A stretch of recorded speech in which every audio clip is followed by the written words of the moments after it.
Good morning students, welcome in the class of science, and today we are going to discuss the second part of our blood circulatory system, and the part is heart. As you know very well, heart is the pumping organ of our body. Heart is the pumping organ of our body. Why it is so?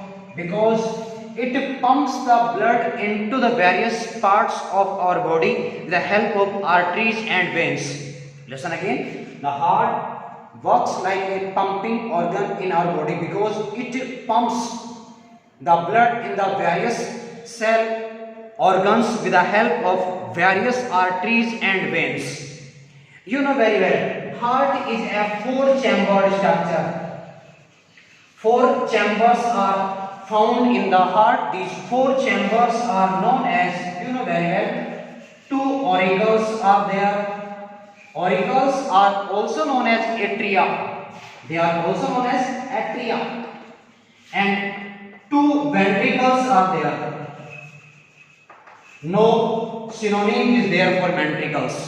Two auricles and two ventricles are found in the heart of the mammals. Basically, mammals have a four-chambered heart, while birds also have a four-chambered heart. But in case of reptiles, according to your 9th standard, in case of reptiles, three-chambered heart is there. But in case of crocodile, incomplete four-chambered heart is found. In amphibians, three-chambered heart is there. In case of fishes, two-chambered heart is present, and two-chambered heart is known as venous heart, in which no separation of oxygenated or deoxygenated blood is there. समझ गए होंगे आप लोग, heart हमारा four chambered है. इस four chambered heart में to auricles present हैं, जिनको हम एट्रिया भी कहते हैं. टू वेंट्रिकल्स वहां पे प्रेजेंट होते हैं. स्ट्रक्चर की हम अगर बात करें, डायग्राम भी हम अभी बनाएंगे. You know, heart is a muscular structure. We are taking the introduction of the heart. Heart is a muscular structure. It means it is made up of specific types of muscles, and you know very well, according to 9th class, you know very well what type of muscles are there in the heart. Cardiac muscles are there. The heart is made up of cardiac muscles. They are found only in the heart. Cardiac muscles. Okay, now we will in the position to draw a diagram of heart to understand its structural and mechanism.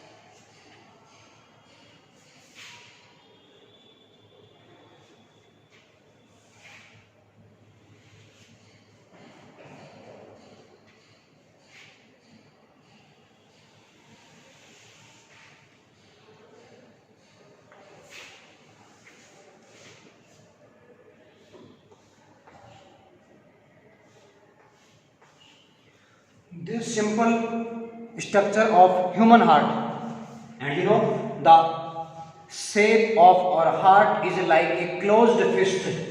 The shape of our heart is like a closed fist. you know closed fist जो हमारी बंद होती है, उसकी तरह की size होती है हमारे हार्ट की. Not fist, closed fist.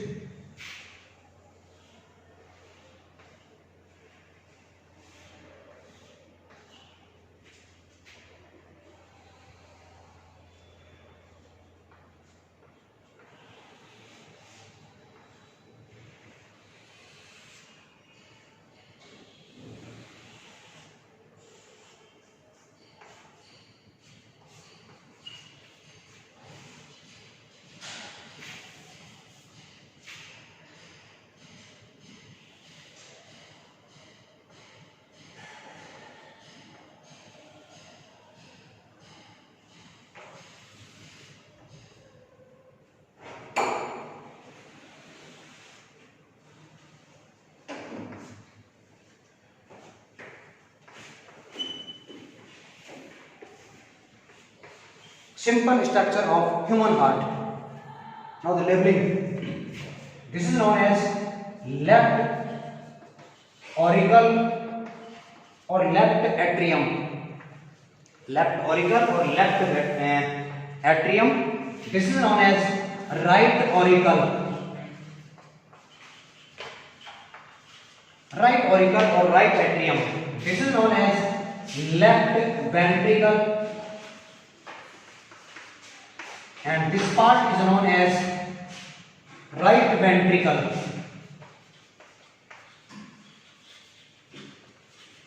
देखिए हम एक सिंपल डायग्राम यहाँ पे ड्रॉ कर रहे हैं। हो सकता है आपको डायग्राम अच्छा नहीं लगे, मतलब अच्छे से नहीं, कॉन्सेप्ट हमें समझना है।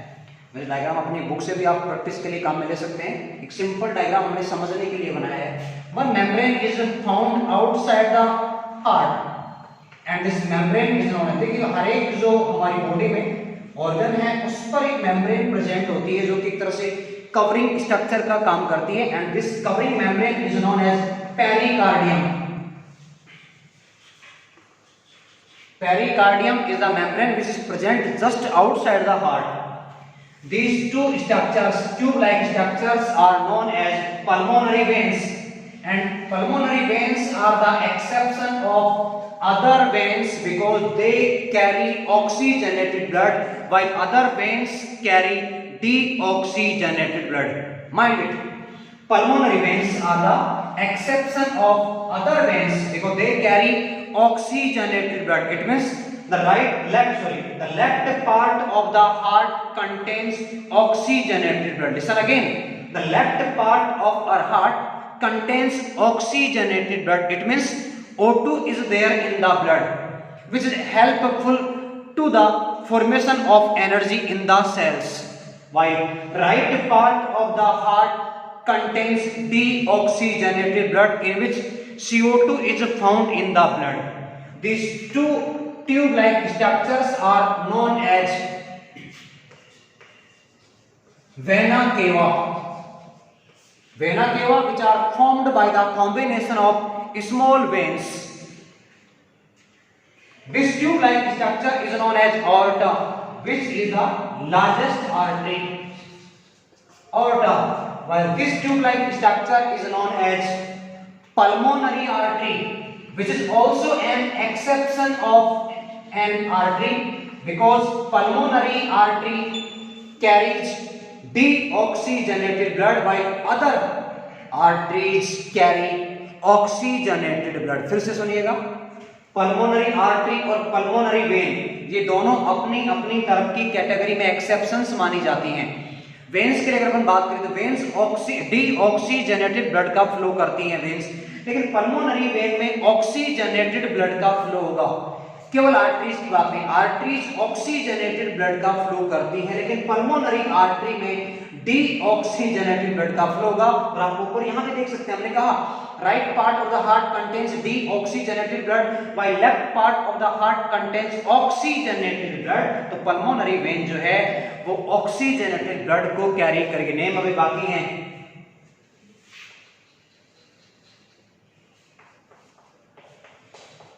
ये जो स्ट्रक्चर यहां आप देख पा रहे हैं, जो होल यहां पे है, होल के साथ में एरो यहां पे आपको दिख रहे हैं दोनों तरफ। तो इस होल को एक्चुअली ये होल नहीं है, this is a valve and this valve is known as bicuspid valve, जो कि लेफ्ट साइड में प्रेजेंट है। The valve between the right auricle and left auricle and left ventricle, left side में valve है। The valve between left auricle and left ventricle is known as bicuspid valve, and the valve which is present between right auricle and right ventricle, the valve which is present between right auricle and right ventricle is known as tricuspid valve, is known as tricuspid valve.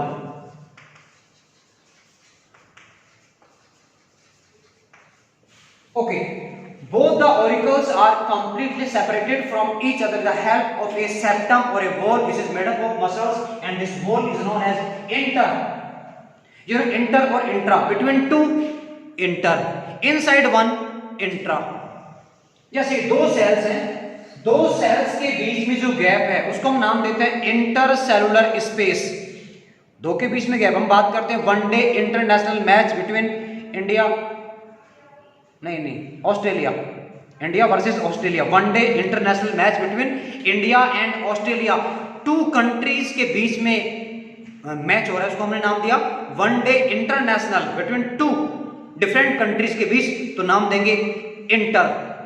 Country एक ही है, India में जो अलग अलग state हैं उनकी टीमें बना दी गई, तो क्या नाम देंगे, intra country games, intra country games, और इंटर स्टेट गेम बोलेंगे, स्टेट अलग है तो नाम देंगे इंटर स्टेट गेम, एक ही कंट्री में हो रहे हैं तो नाम देंगे इंट्रा कंट्री गेम। एक ही स्कूल में टीमें बना दी गई, इंट्रा स्कूल टूर्नामेंट, एक स्कूल में टीमें हैं, इंट्रा स्कूल टूर्नामेंट, स्कूल अलग अलग है, एक आपकी स्कूल एक हमारी स्कूल है, एक ही तो है, तो स्कूल अलग अलग है, वहां अगर गेम हो रहे हैं तो उसके इसमें क्या होगा, इंटर स्कूल टूर्नामेंट, स्कूल अलग है, इंटर स्कूल टूर्नामेंट, एक स्कूल की टीम है इंट्रा, 2 सेल्स के बीच इंटर, एक ही सेल इंट्रा। मेरे ख्याल से क्लियर हो गया होगा, चलो ओके, ज्यादा नहीं करेंगे। तो देखो यहां पे हम नाम क्या देंगे, between 2 auricles the wall septum is known as interauricular septum, interauricular septum, interauricular septum, septum is wall, not wall, it is wall which is made up of muscles। ठीक इसी तरह से दोनों वेंट्रिकल्स भी एक दूसरे से completely separate हैं, both ventricles are completely separated to each other, the wall is known as like that, interauricular और ventricles के बीच interventricular, this is interventricular septum। एक यहां पे आपने एक स्ट्रक्चर ये देखी है जो हमने डॉट से बनाई, very very important structure, and this structure is known as heart of the heart, pacemaker of the heart, because it initiates, name SA node और pacemaker, SA node sino auricular node और pacemaker, it initiates the wave of contraction in both of the auricles,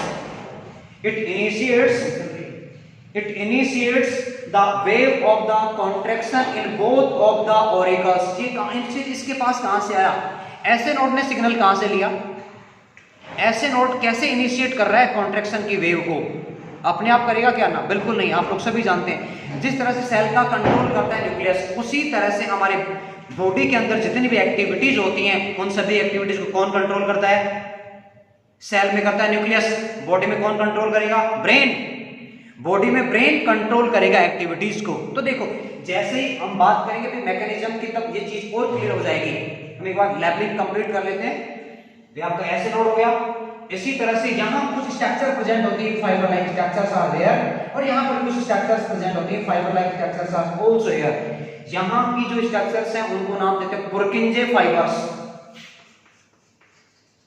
पुरकिंजे fibre, scientist का नाम है पुरकिंजे। Fibres क्या काम करेंगे, जो contraction की वेव है उसको पूरी वेंट्रिकल्स में स्प्रेड करेंगे। इसी तरह से यहाँ पर जो फाइबर्स प्रेजेंट है उनको कहते हैं bundle of his, his HISS, his scientist का नाम है, हिस बंडल ऑफ हिस कहते हैं, जो कि पहले ऑरिकल्स में उसके बाद वेंट्रिकल्स में स्टार्ट करके इनिशिएशन के बाद में जो पुरकिंजे फाइबर्स हैं वो दोनों वेंट्रिकल्स की कंप्लीट वॉल में सप्लाई कर देंगे कॉन्ट्रैक्शन की वेव की। तो लेवलिंग की बात होगी। अब बात करते हैं, अच्छा एक और यहाँ वॉल्व प्रेजेंट है, जो वेंट्रिकल्स की ओपनिंग है वहां वॉल्व प्रेजेंट है, and they are known as semilunar valve, they are known as semilunar valve, semilunar valve.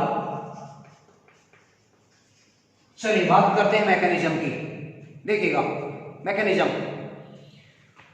Blood जैसे दोनों ऑरिकल्स में एक साथ आए, कहां से आएगा, पल्मोनरी वेन्स जो है लंग्स से कलेक्ट करके ला रही हैं ऑक्सीजनेटेड ब्लड को। It means the lungs is at design, the lungs is at design of the heart which is helpful in the filtration of the blood, which is helpful in the filtration of the blood, यानी lungs में blood को purify करने का काम किया जाएगा।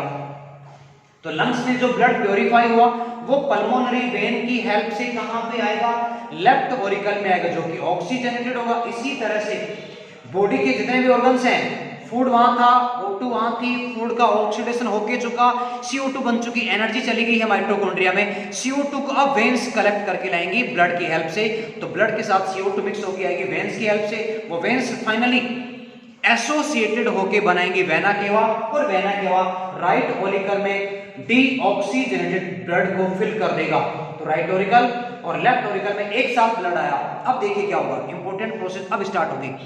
जैसे ही blood आएगा, इसके बाद एक सिंपल एग्जांपल मैं आपको देखिए बताऊं। हमने एक बैलून में एयर फिल की, तो जैसे बैलून में एयर फिल की जाती है, एयर बैलून की इनर वॉल पे प्रेशर डालती है, उसकी वजह से बैलून क्या होगा, swell up.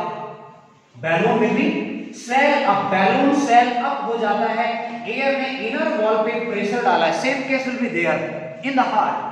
When blood comes in both of the auricles, then pressure will be creates, and this pressure initiates the process of contraction.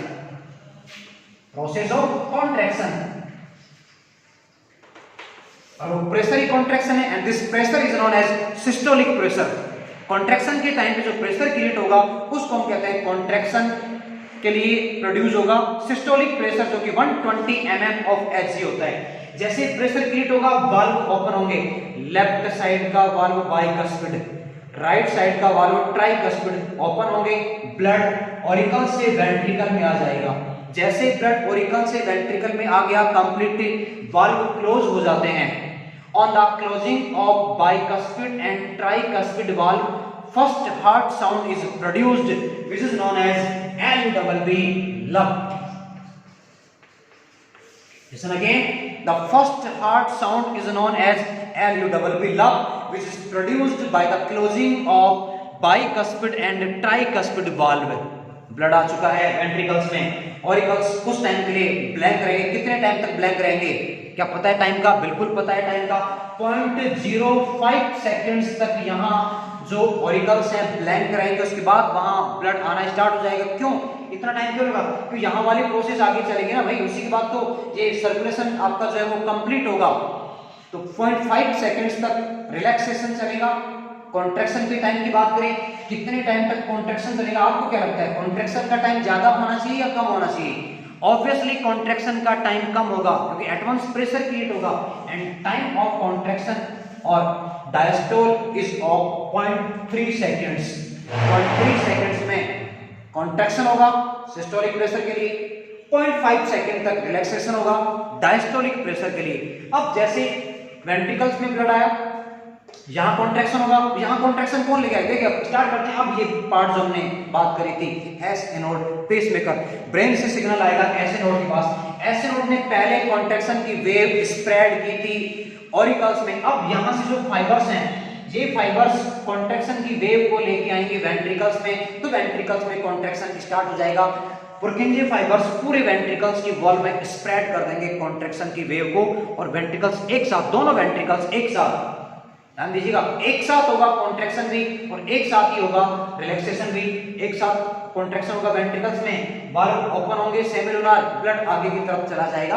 अब जब सेमिलुनार वाल्व ओपन हो गए, ब्लड आगे चला गया, जब ये क्लोज होंगे, during the closing of the semilunar valve, second heart sound is produced which is known as DOP।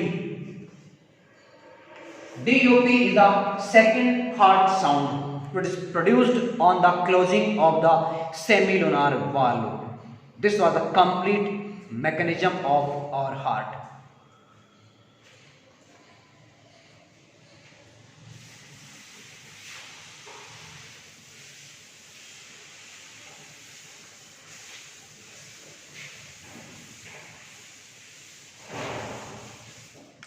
Now BP, blood pressure.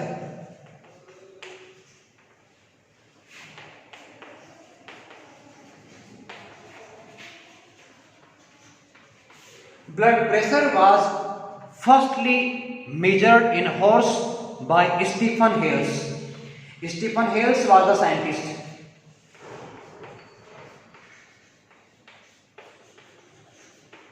Stephen Hales was the scientist who measured the blood pressure in the horse, and Kaplan was the scientist who gave the detailed description on blood pressure. Listen again.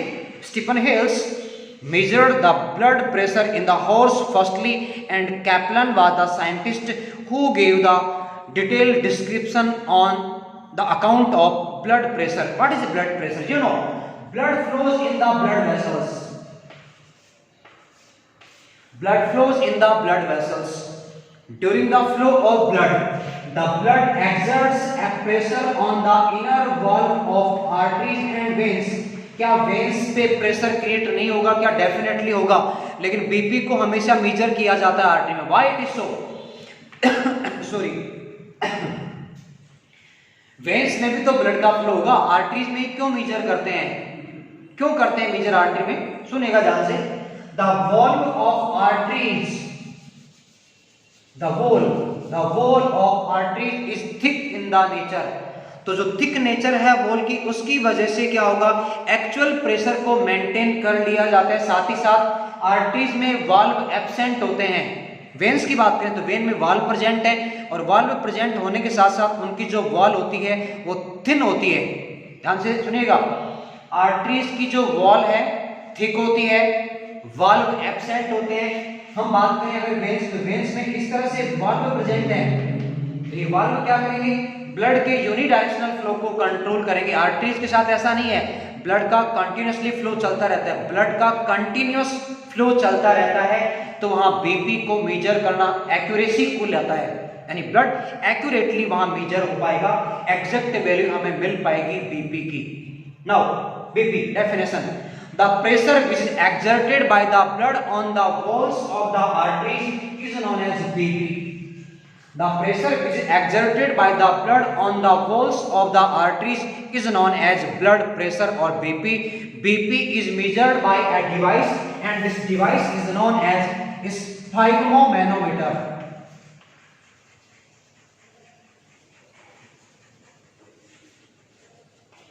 Sphygmomanometer is a device. Sphygmomanometer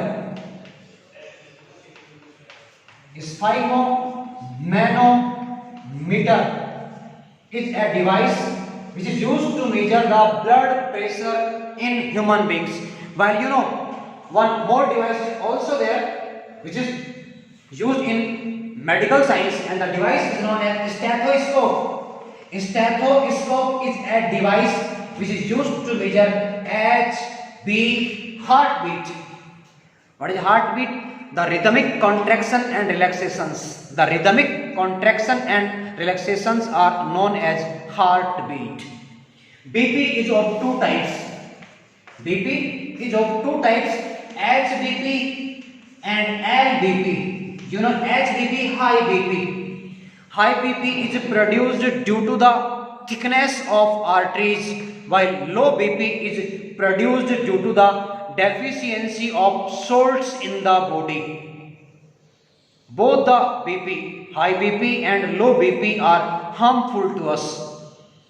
In the case of low BP, our vital organs may be damaged.